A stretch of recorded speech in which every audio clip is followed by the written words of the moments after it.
په پښتو ټپه باندې به د هغه نه معلومات اخلو، د هغه احساسات، تاثرات او د هغه خیالات به ستاسو سره شریکوو. په پاکستان سینما ته وګورو یا بالیوډ هالیوډ ته وګورو، نو په هغې کې موږ پښتانه دنیا ته داسې ښکارو چې یاره زموږ به غټ بوټان صحیح شو، غټه ګیره به پکې بلا د دې نه د 9/11 نه مخکې ښځې څنګه وي، د هغو سټیټس څنګه و، هغو به زموږ سره په پښتنو ټولنه کې څنګه ژوند کوو. بیا د 9/11 نه وروستې چې کومه دی نو کوم څیز ریسپانسیبل وګرځي زموږ سره په پویټرۍ باندې کار شوی دی، په هر څیز باندې کار شوی دی. خو ما وي او زما هغه کوم ملګری چې دی زموږ د ریسرچ نو موږ وي چې یاره ولې نه مونږ په پښتو ټپه باندې او بیا په پښتو ټپه کې یو داسې اړخ مونږ وچلو چې ټپه چې کومه ده نو په دې کې زموږ سره د پښتنو ټوټل ژوند چې کومه دی هغه عکاسي کوي. که مونږ وګورو دغه څېړنه تاسو په کومه موضوع باندې وکړه؟ ټپه خو یو براډ ټرم دی. نو یورپ مونږ پښتنو ته په دې باندې ګوري چې دوی د پښتانه ټوټل دهشتګرد دي. نو اوس زموږ سره په پښتنو کې اسامه بن لادن خو پښتون نه و، دا خو عربي سړی و. پښتنو دې سیمې ته د 9/11 اټیک نه وړاندې آیا دلته د دهشتګردۍ سوچ او دا د ایکسټریمیزم او د دې څیزونو دا خبره دلته زموږ سره د دې نه مخکې سوات کې چینه بازار چې دا زموږ سره د پښتنو دپاره د یو فریډم سیمبل دی. په دې چینه بازار کې به زموږ سره مخکې چې کومه دی نو د ښځو به ښه دوکانونه چلول، بزنس به دوی رن کوله. بیا چې وروستې طالبانایزیشن راغې ان د ریکارډ دا خبرې پرتې دي صحیح شو، نو هغو بیا د طالبانو زموږ سره چې څومره میوزیکل انسټرومنټ و هغه هم دوی مات کړه. په چینه بازار کې چې څومره ښځو دوکانونه وو صحیح شو، هغو به صرف پرفیم خرڅوله، هغه هم دیو بند کړه. دا نن چې په موږ په دې علاقه کې کومه ترهګري ده یا دهشتګردي ده، دا دلته بل چا راوړه او په موږ یې مسلط کړه. بالکل ایگزیکټلی دا پښتني ښځې چې کومې دي دا تعلیم نه ولې وروسته پاتې شوې؟ لکه د دې څه وجوهات دي؟ په ټپه کې تاسو څه ولیدل؟ کوم قسم څیزونه پکې په دغه څېړنه کې تاسو را مخې ته کړل؟ پښتنو میرمندو هغو زموږ پښتنو سړو له په جنګ کې یو کرج ورکړی دی، بلکې کرج نه دی ورسه په خپله باندې په میدان کې ولاړې دي. وایي که په میوند کې شهید نه شوي ګرانه لالیه بېننګۍ لري ساتینه. د دې نه وروستې موږ به د ټپې په شا باندې تاریخي حقیقت څه پروت دی؟ تاریخي حقیقت څخه د خیره سره راله د مولا لور ټپې کوي ګودر ته ځینه، لکه مطلب امن ناغې. د دې ټپې څه مطلب دی؟ ته بې لږ موږ پوهه کړه. په دې خطه کې امن ناغې، صلح مطلب پیس، امن ناغې زموږ په دې معاشره کې. بسم الله الرحمن الرحیم. السلام علیکم ګرانو قدرمنو کتونکو. زامین خان تاسو ټولو ته یو ځل بیا په ډیره درنه او پښتنه مینه هرکلی وایم. هیلهمن یم چې تاسو ټول به ښه خوشحاله به یې، سوکاله به یې. دا وخت زموږ سره ناست دی محمد ادریس، د بډالۍ اوسیدونکی دی، یو شازلمی دی، یو نوجوان دی، د انګریزۍ لیټریچر سټوډنټ دی او دا وخت د هغه د اووم سیمسټر مطالعه یا سټډیز چې کوم دي هغه دوامداره ده دغه مطالعه. محمد ادریس په پښتو ټپه باندې په انګلیش لیټریچر کې ریسرچ کړی دی او په پښتو ټپه باندې به د هغه نه معلومات اخلو، د هغه احساسات، تاثرات او د هغه خیالات به ستاسو سره شریکوو، چونکې هغه ریسرچ کړی دی او دا د بډالۍ د خاورې نه یو وړومبی دغه نوجوان دی چې هغه په پښتو ټپه باندې په انګریزۍ لیټریچر کې ریسرچ وکړ. د ټول نه مخکې خو تاسو ته هرکلی وایم په دغه خپرونه کې، او ادریس صاحب دا راته ووایي چې ستاسو د انګلیش لیټریچر ته څنګه توجه شوه او څنګه دغه فیلډ ته لاړئ، ولې مو دغه فیلډ سلیکټ کو، او بیا پکې پښتو ټپې ته ولې راغلی؟ لکه تاسو پښتو ټپه د ریسرچ یو خاص موضوع ولې وګرځوله؟ ډېره مهرباني امین صاحب. اول خو مونږ تاسو ډېره زه ډېر خوشحاله شوم چې تاسو زموږ ځګي ته راغلی. بیا ډېره مننه. چونکې تاسو پوښتنه وکړه چې زه څنګه د انګلیش لیټریچر ته رالم، نو چونکې دا زما خپل یو شوق و. کله چې ما یې پیسې وکړه نو زما والد صاحب ما ته وویل چې ته نرسنګ طرف ته لاړ شه، خو ما ورته وویل چې نه، کو تاسو ما خپل دغه ته پرېږدئ، شوق ته پرېږدئ. نو هغه بیا وویل چې زه ټیک ده. نو ما د هغې نه وروسته چې کومه دی نو په مشوره باندې انګلیش لیټریچر کې ایډمیشن وکړو په ګورنمنټ ډګري کالج تاڼه کې چې کوم د ملک یونیورسټۍ سره افیلیټډ کالج دی. بیا چې کومه دی نو په پښتو ادب کې یا ټپه کې ما څنګه ریسرچ وکړو، نو دا یو ډېره ښه موضوع ده. زمونږ چې کله د 7 سیمسټر ته شو نو هلته کې زمونږ د ټیچرانو زمونږ د ریسرچ دغه سٹارټ کو چې تاسو اوس ریسرچ وکړئ او اتم سیمسټر کې بیا فارغېږئ نو موږ په 7 سیمسټر کې کار سٹارټ کو او ځان سره یو کمیټمنټ وکړو چې موږ به دغه کوو ریسرچ به کوو خو دې نه به یو ارټیکل وباسو یا به یو ریسرچ پیپر وباسو هغه موږ پبلش کوو شو کړ دې پبلش شو نو موږ چې وګورو نو په انګلیش لټریچر کې زموږ سره په ارس په ناول باندې کار شوی دی په شارټ سټوري باندې کار شوی دی د خنیک زموږ سره په پوئټري باندې کار شوی دی په ارسیز باندې کار شوی دی خو ما وی او زموږ کملګری چې زموږ د ریسرچ نو موږ وی چې ولی نه موږ په پښتو ټپه باندې او بیا په پښتو ټپه کې یو دیسي اړخ مونږ وچیړو چې هغه زمونږ د معاشري یا ټپه چې کومه ده نو دا زمونږ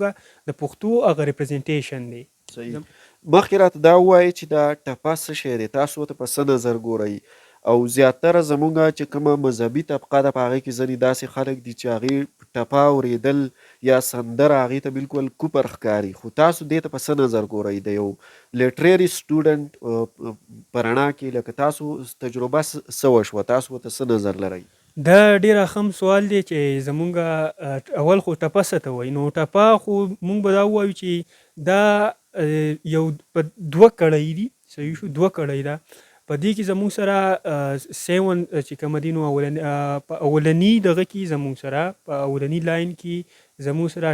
12 نه د 13 سیریبل پوری دا ټپه مشتملې بیا زموږ سره په دویمه کړۍ کې پښتو ژبه کې سیلابونه ویلې شو بالکل سیلابونه باندې دا مشتملې دویم چې بیا کومه کړۍ ده نو په هغې کې زموږ سره چې دغه ده او بله پکې دا ده چې وړومبی مصرعي لږه لنډ دی او دویمه اوږده وي بالکل دا پکې شته دی ټپه چې کومه ده نو په دې کې زموږ سره د پښتنو ټوټل ژوند چې کومه دی هغه عکاسي کوي که موږ وګورو نو بیا چې کومه دی په ټپه کې دا زموږ د ژوند عکاسي کوي بل پښتو کلچر چې کومه دی نو هغه په دې کې راباندې په ټپه کې پروت دی بالکل پروت دی ټپه چې کومه ده نو دا زموږ سره زموږ د پښتنو ټوټل ژوند دی په دې کې هغه کې اجره ده په هغې کې جومات دی په هغې کې زموږ سره د پښتنو ناستې پاستې غم خادي دا ټوټل په ټپه کې موجود دي اوس تاسو دا بل پوښتنه کوم وکړه چې یاره دې ته دا کم خلک چې کومه دی یا ریلیجیس خلک چې کوم دی هغه دې ته په کم نظر باندې ګوري هغه خو د یو مایند سیټ پورې خبره ده زه به دا ووایم ایکسټریمیسټ ذهنیت او مایند سیټ والا خلک دي دغه ایکسټریمیزم دی لکه ریلیجیس ایکسټریمیزم دی موږ په خپل ریسرچ کې دا هم ویلي کله دا 9/11 اټیک وشو کنه د 9/11 اټیک د زموږ په پښتنو بیل کې د هر څه چې کومه دا دغه له راځو خو مخکې موږ د ټپې په حواله ستاسو نه پوښتنه وکړه او تاسو په ډېرو ښکلو ټکو کې د هغې ځواب ورکړو اوس راته دا ووایئ چې دغه پښتو ټپه چې کومه ده که موږ سوچ وکړو یو ډېر لرغونی تاریخ لري او پښتو ټپه دومره زړه ده څومره چې د پښتنو تاریخ پښتون قام زوړ دی خو را به شو دې له چې تاسو چونکې په پښتو ټپه باندې ریسرچ وکړو څېړنه مو وکړه دغه څېړنه تاسو په کومه موضوع باندې وکړه ټپه خو یو براډ ټرم دی خو مونږ چې کومه خپل ټاپک دی نو هغه دی د ډومیسټیکیشن اف وومن بفور اینډ افټر 9/11 د دې په پښتو کې څه مطلب دی لږ کتونکو ته واضح کړئ په پښتو کې مطلب زموږ سره دا دی چې د 9/11 د اټیک نه مخکې او بیا د هغې نه وروستي یعنې په امریکا چې کومه په ورلډ ټریډ سنټر باندې ستاسو د خبرې مطلب دا دی چې کومه حمله کم برید وشو او د هغې ذمهوار اسامه بن لادن وګرځاو او بیا طالبانایزیشن او دغه ایکسټریمیزم او دا څیزونه زموږ په دې خطه کې رامخې ته شو نو لکه تاسو هغې طرف ته اشاره کوئ بالکل هغه طرف ته مونږ اشاره کوو چې یاره طالبانایزیشن چې کومه دی زمونږ په پښتنو ټولنه کې څومره یو دغه پیدا کړی دی ډسټربنس یې پیدا کړی دی نو له دې نه د 9/11 نه مخکې ښځې څنګه وي د هغو سټیټس څنګه و هغو به زموږ سره په پښتنو ټولنه کې څنګه ژوند کوو بیا د 9/11 نه وروستي چې کومه دی نو کوم څیز ریسپانسیبل وګرځېدو چې ښځې دننه په کور باندې ډومیسټیکیټ شوي مطلب دا دی چې هغه هلته کې دننه امپریزن په کورونو کې زنداني شوې او قید شوې بالکل لکه د دې نه مخکې مونږ په دې ټاپک باندې مونږ خبره کړله چې یاره ښځو چې کومې دي مخکې د دیو په پښتنو سوسایټۍ کې کم کنټریبیوشن و دیو په اکانمي کې پوره حصه اخیسته دیو چې کومه دی نو کلچر کمیونل سپاټ چې کوم یا کمیونټي کې به دیو یو پورا دغه کو دا کنټریبیوشن ور دیو کنه دیو ګودرو تتلی ازان دا یو کمیونال سپارت ور دیو د پاره د دینه مطلب تاسو د خبرې مقصد دا دی او تاسو دا واضح کول غواړئ چې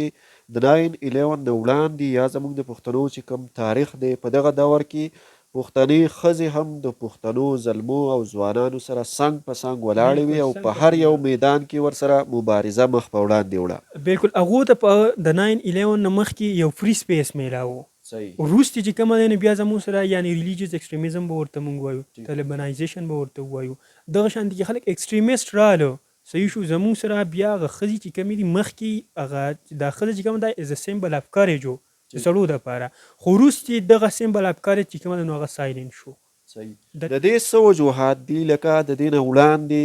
د پښتنو تاریخ سیولایزیشن او تهذیب چې دی نو هغه ډېر ښکلی تهذیب دی خو تاسو چې څنګه ووایي چې په دغه جدید وخت کې یعنی په 20مه پیړۍ کې او په دې 21مه پیړۍ کې څه داسې ستونزې داسې څه څیزونه جوړ شو چې د هغې په وجه باندې پښتنې ټولنې ته ډېر زیات مسایل او پرابلمز چې کوم دي خنډونه راولاړ شو د پرمختګ په لارو کې تاسو ورته په څه نظر ګورئ یعنی دا ایکسټریمیزم او طالبانایزیشن دا ټکي تاسو ډېر زیات وکارول په خپلو خبرو کې مخکې راته دا ووایئ چې دا ایکسټریمیزم څه شی دی او طالبانایزیشن څه شی دی لکه دا څنګه د دې پر شا باندې اهم حقیقتونه څه دي تاسو څه وایئ ایکسټریمیزم او طالبانایزیشن ایکسټریمیزم زموږ سره په هغه خلک دی کنه چې هغه لکه دغه دی د انتها پسند خلک دي ساري ایکسټریمیزم زموږ سره انتخاب پسند مو په اردو کې ورته وایي صحیح شو طالبانایزیشن بیا هغه خلک دي صحیح چې هغه د طالبان د سپورټرز دي یا طالبان چې کوم هغه ګروپس او میلیټنټس ګروپ ملیشیا نو دغه زموږ سره په طالبانایزیشن کې دي صحیح شو کله لکه او ایکسټریمیزم زموږ سره بیا داخله شو په دې کې بیا ریلیجیس ایکسټریمیزم شو صحیح شو چې یعنی په ریلیجن کې دی انتخاب پسندي وکړه نو اوس اصل کې د انتخاب پسندي د کوم ځای نه راغله طالبانایزیشن د کوم ځای نه راغی ایا دا چا پروډکشن دی اوس د دې ایکسټریمیزم ریلیجیس ایکسټریمیزم او طالبانایزیشن د پښتون بیل سره سو کنیکشن دی نو دا چې کله زموږ سره یو لکه 9/11 اټیک وشو نو په هغه ټیم کې د امریکا صدر چې کوم هغه جورج بوش هغه د افغانستان دغه د طالبانو خلاف چې کوم دی نو یو جنگ هغه اعلان ډیکلیئر کو صحیح شو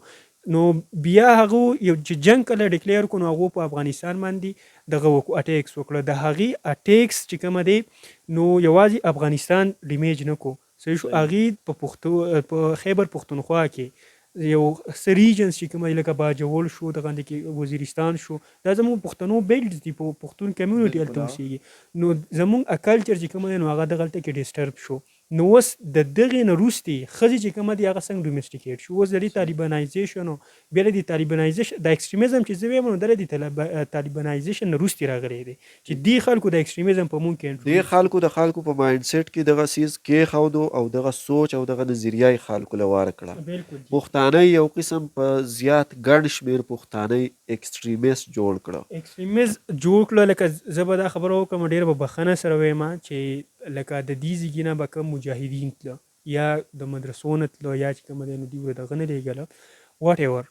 چې دې ځای نه کومه تله هغه به هلته چې لاړه هغه به ایکسټریمیست خلک وو بیا به وروستې چې کومه دی نو هغه بس ایکسټریمیزم دوی دلته کې زموږ سره انټروډیوس کړو په پښتنو په دې ټولنه کې ښځې چې کومه ده نو هغه مخکې یو فری سپیس ورته میلاو دلته یو اهم سوال زما په ذهن کې راپورته کیږي او سوال دا دی چې مونږ پښتانه او د پښتنو کلچر په هکله باندې خبره کله کوو نو چې څومره بین الاقوامي رسنۍ دي میډیا ده نو هغې پښتانه د ایکسټریمیسټو په شکل کې دنیا ته ریپرزینټ کړه او ریپرزینټ کوي خو په اصل کې په حقیقت کې آیا پښتانه داسې دي او که نه پښتانه سیولایز دي مهذب دي خواږه خلک دي تاسو په پښتو ادب کې په ټپه باندې مطالعه کړې ده په دغه ټپه کې که فرض که دا ایکسټریمیسټ وي نو دغه ټپه به هم ځکه چې ته مشهور سایکالوجیسټ او پوهان دا وایي چې ته کله یو قام پیژنې د هغې په نفسیاتو ځان پوهه کوي نو د هغې لیټریچر او ادب به سټډي کوي تاسو هم د ادب یو صنف هم څېړلی دی او هغه ټپه ده په پښتو ټپه کې تاسو ته آیا ایکسټریمیزم زیات په نظر راغی تاسو څه نظر لرئ که نه نورې خبرې وي پکې زیاتې او په خاصه توګه باندې د ښځو په حوالې سره پکې څه دي کوم احساسات کوم تاثرات او خیالات پکې په نظر راځي؟ اول زه ستاسو د سوال جواب درکول غواړم. داسې تا پوښتنه وکړه چې زموږ سره پښتانه آیا په حقیقت کې بروټل دي، وحشي په حقیقت کې دي یا ایکستریمیست په حقیقت کې دي؟ نو مونږه ګوره سینما چې کومه ده نو دا د یو سوسایټۍ یو ټرو ریپرزنټیشن کوي. مونږ په حقیقت کې ګوره سینما زموږ سره په سوسایټۍ کې ډېر غټ کردار ادا کوي. نو که مونږ په پاکستان سینما ته وګورو یا بالیوډ هالیوډ ته وګورو نو په هغې کې مونږ پښتانه دنیا ته داسې ښکارو چې یاره زمونږ به غټ بوټان وي، صحیح شو، غټه ګیره به هم پرېښي او دغه ګیره نه سنت ده خو لکه دیور هغه پرېښي سړی ته لکه سم چې یارېږي که نه. په ډرامو کې مونږ داسې شو کړی یو وحشي شکل پښتون له دیو شو کړی دی. دا مونږ ته دنیا په بل دې نظر پښتون انپړ جاهل پښتون بد شکله په داسې صورت کې په دغه ډرامو کې په دغه موویز کې ښودله کېږي چې په حقیقت کې په ریالټي کې پښتون خو بیا داسې نه دی خو هلته کې تصویر بل شانته دی. نو د دې پر شا باندې اهم وجوهات څه دي؟ نو دا داسې سیستم دی چې دا کله د اټیکس وشو، طالبانایزیشن وشو که نه، اوس چې زموږ سره کوم فارن کنټریز دي، صحیح شو، امریکا ده، دغه شان دي چې نور غټ غټ کنټریز دي یا یورپ چې به مونږ واخلو ایز ا هول به مونږ واخلو، نو یورپ مونږ پښتنو ته په دې باندې ګوري چې دوی د پښتانه ټوټل دهشتګرد دي. نو اوس زموږ سره په پښتنو کې اوس اسامه بن لادن خو پښتون نه و، دا خو عربي سړی و، خو دې دلته کې د پښتنو هغه بیلډ هغه کمیونټي دومره دغه کړه د میس ریپرزینټ د پښتنو د سیمې ته د 9/11 اټیک نه وړاندې آیا دلته د دهشتګردۍ سوچ او دا د ایکسټریمیزم او د دې څیزونو دا خبره دلته وایه دا د پښتنو په تاریخ کې ډسکس شوې ده که نه د دې نه وروسته چې کله دغه اټیک وشو او په هغې کې دا یو حقیقت دی ګرانو کتونکو چې اسامه بن لادن تعلق چې و د سعودي عرب سره و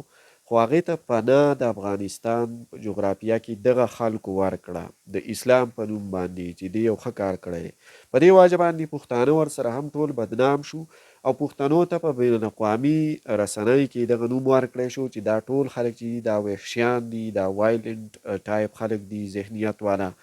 او دا تشدد خوري. خو آیا په حقیقت کې لکه ستاسو په دې حوالې سره موږ به د ملګري نه دا تپوس کوو چې تاسو دې ته په څه نظر ګورئ لکه دغه ایکسټریمیزم یا دا پښتنو ته دا دهشتګردي چې اوس هم روانه ده د هغې نه وروسته مخکې وا که نه د دغې نه وروسته راغله او په یو خاص پلانینګ سره زموږ دې خطې ته چا راوړه؟ بالکل نه وه. دې سیستم دی که نه چې په زموږ سره ټوټل ډیټا پرته ده که مونږ چېرته وګورو. زموږ سره د دې نه مخکې سوات کې چینه بازار چې دا زموږ سره د پښتنو دپاره د یو فریډم سیمبل دی. په دې چینه بازار کې به زموږ سره مخکې چې کومه دی نو د ښځو به ښه دوکانونه چلول، بزنس به دوی رن کوله، صحیح شو. نو اوس پښتون چې کومه دی نو په هغه ټیم کې خو دومره دغه نه و چې یاره ښځې دې بندې کړي، خو بیا چې وروستې طالبانایزیشن راغې ان د ریکارډ دا خبرې پرتې دي، صحیح شو. نو هغو بیا د طالبانو زموږ سره چې څومره میوزیکل انسټرومنټ و هغه هم دوی مات کړه. په چینه بازار کې چې څومره ښځو دوکانونه وو، صحیح شو، هغو به صرف پرفیم خرڅوله، هغه هم دوی بند کړه. دغه شان دي کې چې زموږ سره نورې ښځې وي نو هغه یا خو اکزیکیوټ کړې یا چې کومه دی نو هغه په یو بله طریقه باندې د سوسایټۍ نه ویستي، په هغو باندې بلیم د څه ولګېده چې هغه ډېر خوشی لفظ دی که نه چې مختلف قسمه باندې یادېږي ښځه دا داسې ده دا داسې ده، مطلب دا په حاشي خوری او دا داسې کوي او دا هغسې کوي دغه بلیمز او تورونه خو مطلب دا دی چې د دې نه مخکې زموږ سره ښځو په اکانمي کې زما د خبرې مطلب دا دی چې دوی په اکانمي کې پوره حصه اخیسته او د پښتنې ښځې چې دي هغه د دې معاشرې یو حصه ده. څنګه چې د یو ګاډي دوه پایي او یو ګاډی په یوه پایه مخکې سفر نشي کولی دغه رنګ پښتنې ښځې هم دي ځکه چې پښتانه یوازې د پرمختګ په دې میدان کې مخکې تللی نشي بغیر د ښځې نه یو فیملي ترقي نشي کولی. موږ په یو میدان کې بغیر د زنانو نه مخ په وړاندې نشو تللی. مطلب ستاسو د خبرې دا دی؟ مطلب مې دا دی تاسو څنګه اول تپوس وکړو چې پښتانه اصل کې وحشي داسې نه وو. ولې نه وو چې دوی ښځو له دومره یو فری سپیس ورکړی و نو دا به څنګه یو وحشي سړی د دې نه جوړ شي یا به دا څنګه ټیرریست شي. دا خو وروسته چې کله تاریخ د دې خبرې ګواه دی چې پښتانه مهذبه سیولایز قوم دی خو دا نن چې په موږ په دې علاقه کې کومه ترهګري ده یا دهشتګردي ده دا دلته بل چا راوړه او په موږ یې مسلط کړه. بالکل اګزیکټلی دا د بل طرف نه راله. یا مونږ به دا وایو چې انټرنل فورسز یا ایکسټرنل فورسز دي، خو د یو طرف نه زمونږ په پښتو بیل کې په پښتنو کمیونټي کې دا دغه ټیرریزم چې کوم دا انټروډیوس شو. نن سبا مونږ ته دنیا چې کومه ده نو هغه مونږ ته په دقه الفاظ باندې ښکاري چې یاره پښتانه چې کوم دي هغه دهشتګرد دي. صحیح. وړاندې ستاسو په دغه ریسرچ کې تاسو په خاصه توګه باندې یوازې دغه طالبانایزیشن یا دغه ایکسټریمیزم خو موږ ډېر زیات وڅېړه، خو یوازې دغه ستونزه دلته کې نه ده، بلکې که موږ وګورو نو پښتانه خو هسې هم په تعلیم کې، په علم کې، په پوهه کې ډېر وروسته پاتې دي. خو بیا که موږ د پښتنو پیغلو او ښځو په هکله باندې خبره وکړو نو دا هم د تعلیم نه ډېرې زیاتې وروسته پاتې شوي دي. او زموږ ګڼ شمېر پښتنې زنانه او پیغلې چې دي هغه نن ان ایجوکیټډ دي، هغه په کورونو کې صرف کارونه کوي، هغې په هېڅ هم نه پوهېږي. چونکې دنیا ډېره زیاته ترقي کړې ده، پرمختګ یې کړی دی، په هر څه کې تبدیلي راغلې ده. نو پکار دا ده چې موږ ښځو له هم تعلیم ورکړو. خو د پښتنو زنانه او پښتنې ښځې چې کومې دي دا تعلیم نه ولې وروسته پاتې شوې؟ لکه د دې څه وجوهات دي؟ په ټپه کې تاسو څه ولیدل؟ کوم قسم څیزونه پکې په دغه څېړنه کې تاسو را مخې ته کړل؟ مینو جوخا خو تاسو ته ما څنګه وویم امین صاحب چې دا ډومیسټیکیشن شو. صحیح شو. صرف دغه یوه وجه کېدای شي دغه ډومیسټیکیشن، دغه ایکسټریمیزم یا دغه طالبانایزیشن، که نه نور څه خبرې هم دي پکې چې یو کس تا دنده په یو کمره کې را بند کو هغه به بار څه کنټریبیوشن وکړي. زه به لنډه دا ووایم که نه دیو دلته ډومیسټیکیټ شوي. اوس موږ د خپل ریسرچ نه دا پروف کړله دا خبره. صحیح شو. چا به کتلی نو هغو به په دې باندې رسېدلي چې د دې نه مخکې ښځې چې کومه دي نو هغو په اکانمي کې حصه اخیسته. صحیح شو. مختلف قسمه بزنسز هغو رن کوله. دغه شانتي کې د دې نه مخکې چې کومه دی نو ښځې چې کومه دي هغو به ګودرو ته تلي. اوس ګودر د دوی دپاره یو کمیونل سپاټ و. دوی به په هغه ځای کې د یو بل سره ډے ټو ډے لایف شیر کوو د ښځو. صحیح شو. دا یو ورځې د بنګیره ډکولو ځای نه و، بلکې دا زموږ سره یو سیمبالیزم دی، دا زموږ د کلچر یو خاص برخه ده چې ښځې به دلته تلي. صحیح شو. دوی به د یو بل سره خپل قصې، خپل ژوند هغه به د یو بل سره په ګودر کې شیر کوو. بل کرنټ افیرز چې به راتله هغه به په دغه ګودر کې شیر کېدل. د دې نه مخکې د دې نه پکې غټه خبره بله دا ده موږ چې کومه پروف کړله چې ښځو چې کومه دي پښتنو میرمندو هغو زموږ پښتنو سړو له په جنګ کې یو کرج ورکړی دی، بلکې کرج نه دی ورسره په خپله باندې په میدان کې ولاړې دي. لکه د بیټل اف میوند ته ملالۍ د میوند ملالۍ را یاده کوي که نه چې کومه ټپه کړله د هغې په ذریعه باندې موږ په دغې حوالې سره کومه ټپه شوې ده په پښتو کې؟ په دغې سره وایي کو ګرانه لالیه وایي کو په میوند کې شهید نه شوې ګرانه لالیه بېرنګۍ لري ساتینه. د دې نه وروستې موږ به دا ووایو چې یاره د دغې ټپې په شا باندې تاریخي حقیقت څه پروت دی؟ تاریخي حقیقت په دې کې دا پروت دی یاره موږ چې د چا نه اورېدل دي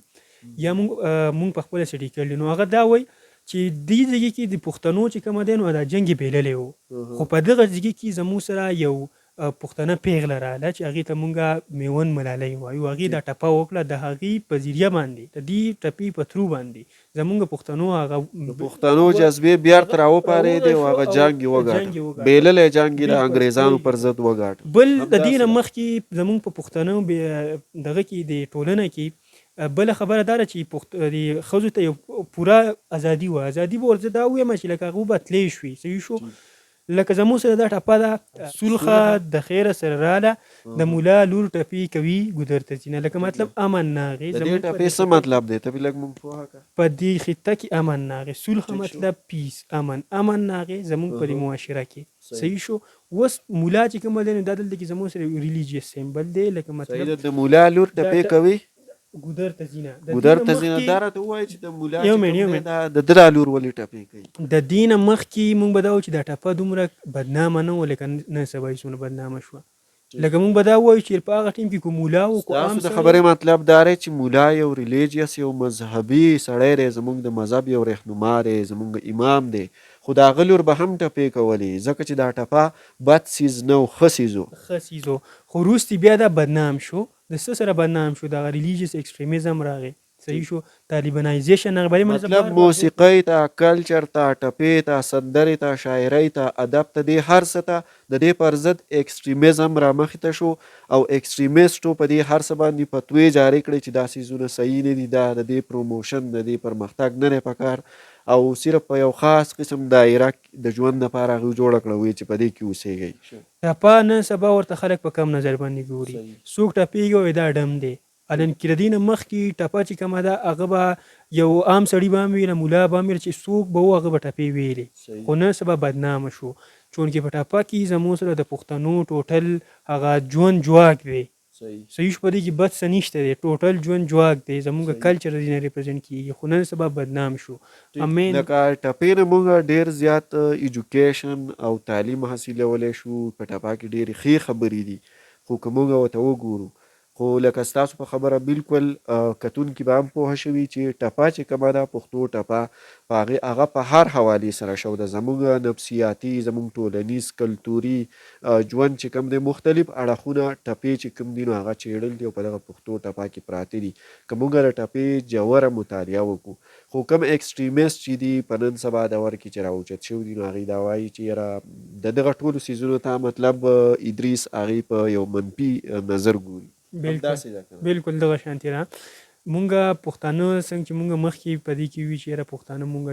ډېر سواب خلک یو ډېر انوسنټ خلک یو خو دنیا چې کومه ده نو مونږ ته په بل نظر باندې ګوري هم د دې مین وجه دغه طالبانایزیشن دی ایکسټریمیزم دی صحیح شو چې دیو زمونږ دا کلچر ډېر ډیمیج کو دیو ته ډېر زیان نقصان ورسوو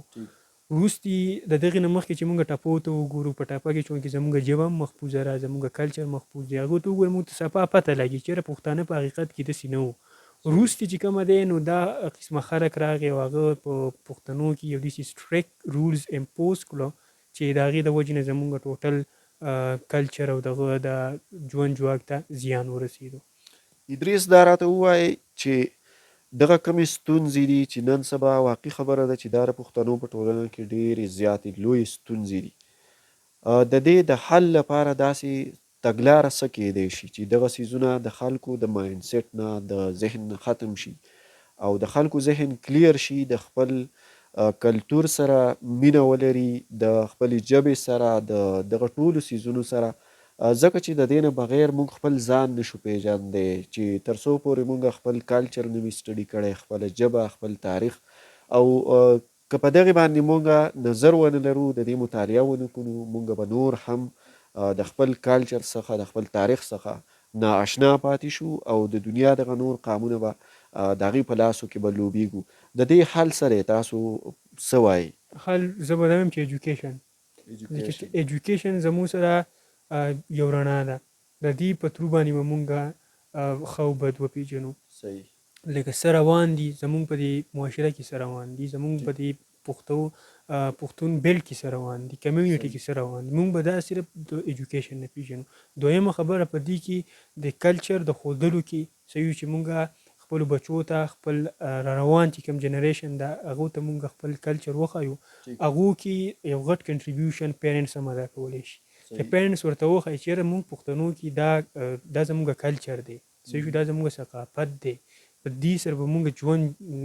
تېروو مخکې به دا سیسټم و لکه زه به تاته دا ووایم چې پخوا کوم مشران دي هغو به په دې باندې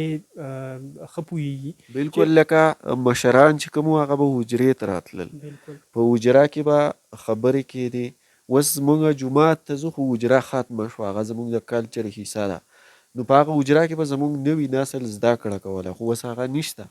بالکل نو دا زموږ سره صرف د مشرانو سره پاتې شو یا زموږ سره هغه مشران به په دغه حجره کې موږ به د هغې سره میلاوېدو که نه خو لکه اوس په حجره نشته نو مشر څه به موږ څه کېږو نو مشر نشته دی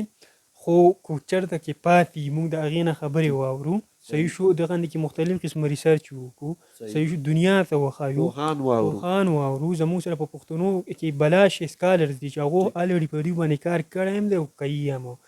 نو او بلاش کتابونه لیکلی شوي دي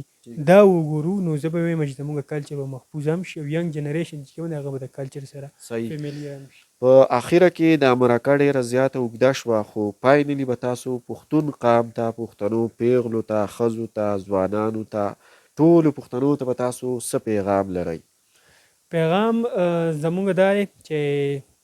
پښتون کلچر باره کې زه به ووایم چې یاره خلک ورته ډېر په بد نظر باندې ګوري او مونږ پښتانه یا مونږ خپل ینګ جنریشن به زه ویم چې مونږ خپل کلچر ته ډېر په سپکه باندې ګورو مونږ د ویسټ نه ډېر متاثره یو صحیح شو یورپ نه ډېر متاثر یو چې زمونږ هغه کلچر خوښ دی یا چې کوم دی کاش چې مونږ دغه شانتې وي یا مونږ دغه کلچر اډاپټ کړی وی دا د هغو پهچان دی زمونږ پهچان چې کوم دی زمونږ کلچر دی زمونږ د پښتنو چې کوم کلچر دی پکار دی چې موږ هغه فالو کړو او هغه په خپل ژوند جواک کې راولو. ډېره مهرباني. ډیره زیاته مننه کوم ادریس صاحب. ملګرو او ګرانو کتونکو دا زموږ د نن ورځې مرکه وه، چونکې ادریس صاحب سره دغه مرکه اوږده شوه او د هغې وجه دا وه چې ادریس چې کوم دی هغه یو نوجوان دی، یو کم عمره ځوان زلمی دی، خو هغه یو داسې کارنامه وکړه چې څومره هغه وستایلی شي نو دا به د هغه په حق کې کمه وي. ما سره الفاظ نشته چې زه په هغې کې د هغه ستاینه او د هغه تعریف وکړم، ځکه چې په دې خاوره کې دغه وړومبی بچی دی چې هغه د پښتو ادب په یو خاص صنف باندې په ټپه کې د پښتنو ښځو په مسلو په ستونزو باندې تحقیق او څېړنه وکړه. یو ځل بیا تاسو ته ډیره زیاته مبارکي وایم. ستاسو په دغه کارنامه خدای دې وکړي چې تاسو د علم دغه لړۍ دغه شانته دوامداره اوسي او د دې خاورې دپاره په راتلونکي کې په سباوون کې د یو خاص شخصیت او فرد په توګه تاسو خپل کردار ترسره کوئ. ملګرو زموږ دغه مرکه اوږده شوه، د هغې دپاره بخښنه غواړو، خو دغه ډېرې قیمتي خبرې وې ستاسو لپاره اورېدل او مخې ته ټولو پښتنو ته دغه پیغام رسول دا ستاسو بنیادي ذمهواري جوړیږي. دغه ویډیو مخې ته شیر کئ او موږ سره خپل نظر په دې حوالې سره ضرور شریک کئ. ډېره زیاته مننه کوم.